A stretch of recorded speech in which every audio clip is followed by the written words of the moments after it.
I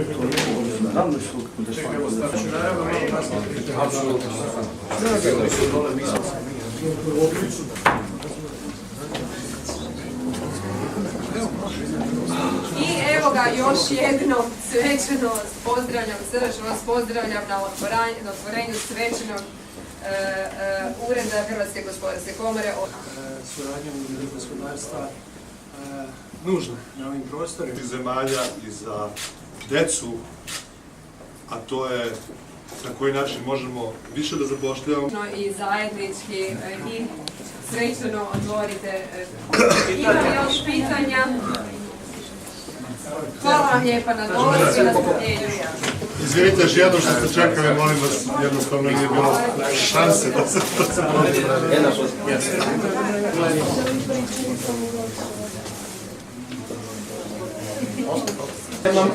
Hvala.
Hrvatske gospodarske komore, gospodin Luka Burilov. Republike Hrvatske u Republici Srbiji.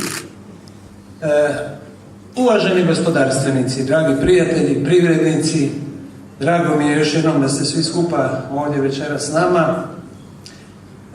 Iznimna mi je čast i zadovoljstvo pozdraviti vas na ovom događanju, dakle na otvorenju, službenom otvorenju predstavništva Hrvatske gospodarske komore ovdje u Srbiji.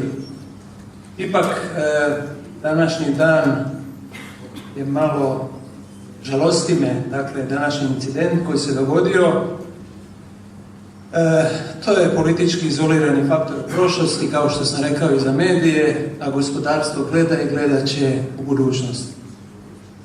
No, koliko god taj incident ne možemo zanemariti, želim reći da nećemo dopustiti da nas zaustavi u našoj namjeri, a to je da zajedno sa Privrednom komorom Srbije, Hrvatskom gospodarskom komorom i sa prije svega vama, nositeljima gospodarstva i privrede, dakle i u Hrvatskoj i u Srbiji, unapređujemo naše dobre, rekao bih, dosadašnje gospodarske odnose koji imaju puno veći potencijal i zato smo upravo nakon 5 godina i vratili se, rekao bih, u Beograd, u Srbiju. U Bosni i Hercegovini, u Srbiji, od razine. Vidim da dolaze još neki gospodarstvenici, ja ih pozdravljam. Čak i moji partneri dok sam bio u bivšoj Sladorani.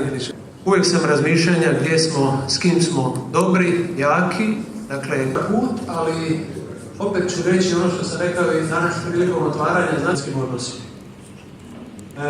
Naša blizina... Mogli danas, nažalost, da vidimo.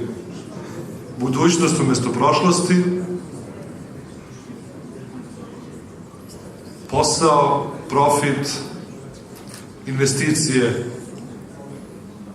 umjesto primitivizma, umjesto svega onoga što je možda na neki način obeležilo današnji dan. Kada smo bili u februaru u Zagrebu, sećam se i tada je bilo slike iz prošlosti i nekih protesta i zastava i svega onoga što jednostavno moramo da računamo u našim kompleksnim odnosima, da ćemo možda i dalje morati da gledamo. Ali moramo da, i hvala ti Luka što smo danas ostali pri planu i što smo danas svečano otvorili Ured Gospodarske komore u Beogradu, jer smo time pokazali da nećemo da se sagidimo pred ovim stvarima.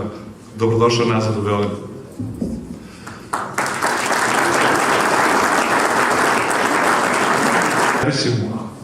Svetskim berzama, tada imamo šansu. Mi smo tu da uradimo sve što je u našoj moći da... You have to visit our national parks.